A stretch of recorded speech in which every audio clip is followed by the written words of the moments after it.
नमस्कार दोस्तों। जेरूसलम यानी इस समय जो इज़राइल की राजधानी जिसको हम सिटी ऑफ पीस भी कहते हैं, इसी के बारे में हम बात करेंगे। कहते तो इसे सिटी ऑफ पीस है बट ये है नहीं। यहाँ पे लगातार कॉन्फ्लिक्ट होता रहता है। अगर हम पास्ट की बात करें या फिर हम प्रेजेंट की बात कर लें, यहाँ पे लगातार कॉन्फ्लिक्ट होता रहता है।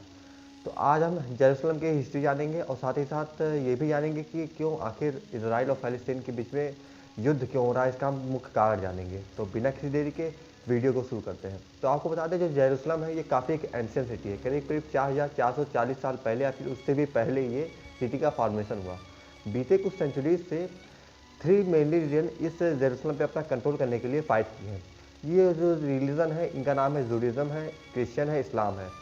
जुडिज़्म आप नहीं जानते होंगे, लेकिन क्रिश्चियन इस्लाम आप जानते होंगे कौन सा रिलीजन है। आपको बता दें, जो जर्मनी में जो ज्यूज़ थे जिनके ऊपर नाज़ियों ने काफ़ी ज़्यादा अत्याचार की, काफ़ी ज़्यादा उनको मारवाया था, जो ज्यूज़ का जो रिलीजन है उसी को हम जुडिज़्म कहते हैं। और जैसे कि इस्लाम की ऑफिशियल लैंग्वेज अरेबिक है और हिंदुओं की संस्कृत है, उसी प्रकार जो जुडिज़्म की जो ऑफिशियल लैंग्वेज है उसको हैब्रू कहते हैं।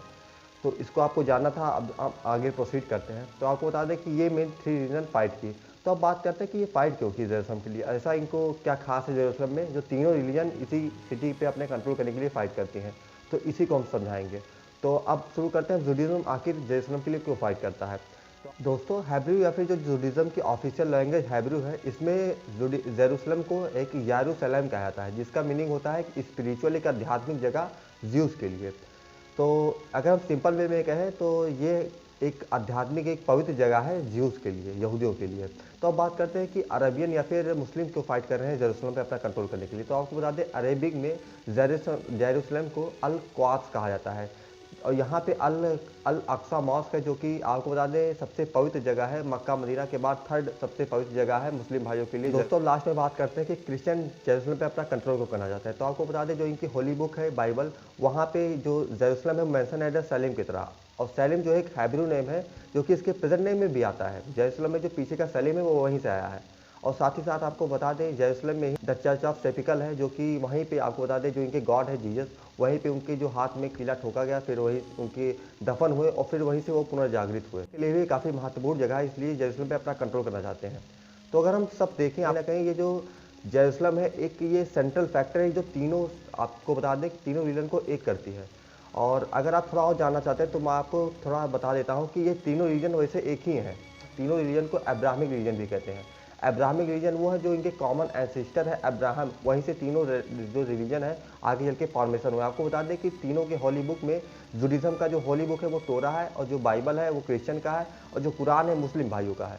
तो इसी तीनों में एक कॉमन है अब्राहम। आपको बता दें, अब्राहम के एल्डर सन इस्माइल से ही आगे चल के मुस्लिम बना, और जो उनके सेकंड सन इजाक है उनसे चल के ही जुडिज्म और क्रिश्चियन उनके एंसेस्टर अपना इजाक को मानते हैं। तो कहीं अब मैं आशा करता हूँ कि आप इन तीनों रीजन का कनेक्शन समझ गए होंगे। तो कहीं ना कहीं जो जेरूसलम है एक सेंट्रल फैक्टर है जो तीनों धर्म को जोड़ता है। दोस्तों, अब बात करते हैं कि जेरूसलम पे कौन आपका अधिकार इस समय प्रेजेंट में कौन ओन करता है इसका, और यहीं पे जो है चीज़ें कॉम्प्लेक्स हो जाती हैं, डिफिकल्ट हो जाती है। तो आपको बता दें, जो जेरूसलम पे फेमस करने का, जो काफ़ी दुनिया में प्रचार करने का जो श्रेय आता है, वो मतलब यहूदियों को ले जाता है। तो अब बात करते हैं कि ज्यूज़ ने जेरूसलम को फेमस कैसे किया। तो इसको अगर आपको जानना है तो फिर आपको बैक हिस्ट्री में चलना पड़ेगा। बात है 135 सी की, कॉमन ईरा में, जब रोमन ने जेरूसलम पे अपना पूरा अधिकार एम्पायर था उनका, तो जाहिर सी बात है वहाँ पे रूल किया। तो वहाँ पे जो जेरूसलम पे जो ज्यू रहते थे, यहूदी जो रहते थे, उनको क्या किया, रोमन से बाहर खेद दिया। उसके बाद क्या किया कि जो जेरूसलम जो नाम था उसको भी चेंज कर दिया। जेरूसलम के बाद उन्होंने जूडिया रखा, तो उनको नाम बदल के जेरूसलम का जूडिया रखा। लेकिन उसके बाद फिर आखिरी में जाके फ़लस्तीनिया रख दिया, जो कि काफ़ी समय भी है चर्चा में है फ़लस्तीनिया। तो उसको नाम रखा ताकि जो ज्यूज़ कनेक्शन है जेरूसलम को ख़त्म किया जा सके। तो जब उन्होंने बाहर निकाल दिया जेरूसलम से ज्यूज़ का, तो अब बात करते हैं कि ज्यूज़ कहाँ गए कहाँ। तो आपको बता दें, उस समय का जो रोमन एम्पायर था पूरा, आप मॉडर्न डे की बात करें तो पूरा यूरोप जो था उस समय पूरा रोमन एम्पायर का हिस्सा था। तो ज्यूज़ जब जेरूसलम से बाहर निकाल दिए गए तो पूरे रोमन एम्पायर में फैल गए। आज के दिन में हम बात करें तो यूरोप में फैल गए। लेकिन समस्या ये हुई कि जहाँ भी वो गए तहाँ उनका मतलब काफ़ी, आप कह सकते हैं, उनके साथ बर्बरता हुई और उनको काफ़ी मारा गया, उनका वध किया गया, स्लॉटेड किया गया। तो एग्जाम्पल के तौर पे 11वीं सेंचुरी में काफ़ी ज़्यादा ज्यूज़ को मारा गया। ऐसा उस समय मानना था कि जो जीसस क्राइस्ट है उनके ज्यूज़ ने ही उनको मरवाया था।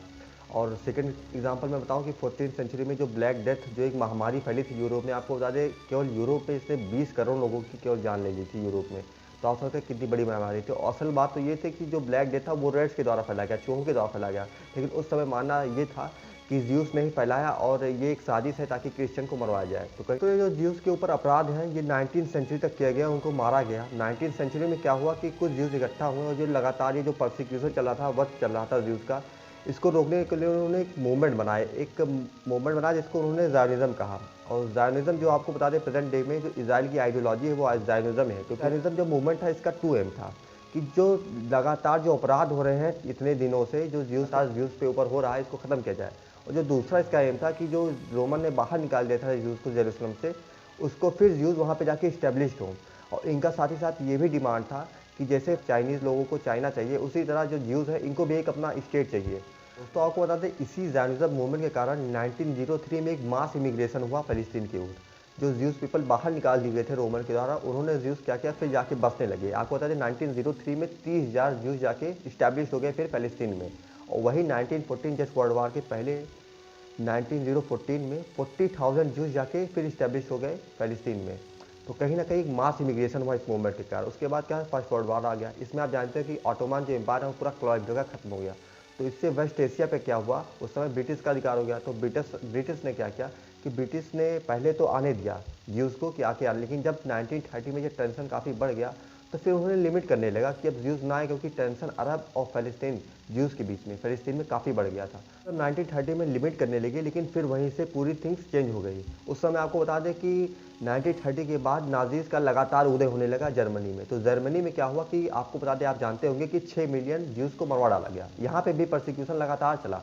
तो 6 मिलियन जब मरवा डाला गया तो वहाँ के जो ज्यूज़ थे जर्मनी के, वो तो क्यों यूएसए में गए, उसके बाद कुछ जो और बचे वो फ़लस्तीन में आ गए। आपको बता दें जो फ़लस्तीन की उस समय पॉपुलेशन, आपको बता दें ज्यूज़ की जो थी, वो जो टोटल पॉपुलेशन थी 33% उसमें से और ऐड हो गए। इतना इमिग्रेशन हुआ, मास इमिग्रेशन हुआ जर्मनी से। लगातार जो ज्यूज़ है वो आके फ़लस्तीन में बस गए, लेकिन वही अरब पीपल लगातार इसका विरोध कर रहे थे। तो 1947 में जब अरेबियन पीपल और ज्यूज़ के बीच में फ़लस्तीन में काफ़ी ज़्यादा टकराव हुआ, तो यूएस ने एक प्लान डिसाइड किया। इसमें क्या था कि इसी फ़लस्तीन को बांट दिया गया 2 हिस्सों में। एक ज्यूज़ के लिए बांटा गया और एक जो था अरेबियन पीपल के लिए बांटा गया। जो अरेबियन पीपल के लिए स्टेट बना उसको हम आज के दिनों में फ़लस्तीन कहते हैं, और जो एक ज्यूज़ के पीपल के लिए जो स्टेट बना उसको इजराइल कहा गया। और साथ ही साथ जो जेरूसलम का जो सिटी था उसको एक इंटरनेशनल जोन कर दिया। याद है कि इंपॉर्टेंट क्षेत्र था, तो इसको एक इंटरनेशनल जोन बनाया गया। लेकिन आपको बता दें इस प्लान में काफ़ी बड़ा फेलियर सिद्ध हुआ, क्योंकि ज्यूज़ पीपल तो ये तो प्लान मान गए, तो उन्होंने क्या किया, अपना एक अलग स्टेट ले लिया इजराइल। लेकिन वही जो फ़लस्तीन जो अरेबियन पीपल थे उनका लगातार ये मानना था कि उनके साथ इस प्लान में चोरी हुई है, और वो ये प्लान नहीं माने। और इसी प्लान के कारण आज इतना बड़ा ये सब हो रहा है। आप भी जानते हैं कि लगातार युद्ध इजराइल और फ़लस्तीन में होता चला गया। और आपको बता दें कि ब्रिटिश ने क्या किया उस समय 1947 में जब ये शुरू हुआ, तो ब्रिटिश ने पहले कंट्रोल किया थोड़े दिन तक। उसके बाद जैसे इंडिया और पाकिस्तान को जिस हाल में छोड़ दिया, उसी तरह उन्होंने इजराइल और फ़लस्तीन के लिए छोड़ के चले गए, और आज तक वो युद्ध चल रहा है। तो कहीं ना कहीं सबका जड़ जो है ब्रिटिशर रही है। आपको बता दें जितने भी बॉर्डर डिस्प्यूट हैं इस समय प्रेजेंट में, वो सब नहीं है। आप मेरे सामने मैप में देख सकते हो कि 1947 में जब डिवाइड किया गया, 2 स्टेट बनाया गया, तो उस समय जो इजराइल फ़लस्तीन की जो आप कह सकते हैं एरिया था वो इतना था। लेकिन फिर 1947 में ये ऐसा था, और उसके बाद फिर 1948 में ऐसा हो गया। और कितना कम होता जा रहा है लगातार, आप देख सकते हो मैप में फ़लस्तीन का कितना हो गया। और फिर 1967 में ऐसा हो गया, और 2020 में देखिए एकदम गायब हो गया फ़लस्तीन। तो कहीं ना कहीं एक ये भी है कि लगातार इजराइल जो है यूज़ पे काफ़ी अपना स्ट्रांग है, और लगातार हर जितने भी वार हो रहे हैं उसमें लगातार वो फ़लस्तीन का कब्जा करते हुए जा रहा है, और इसी कारण ये युद्ध हो रहा है। तो आई होप मेरा ये वीडियो आपको अच्छा लगा होगा। तो आज के लिए बस इतना ही, मिलता है अगली वीडियो में, तब तक के लिए जय हिंद।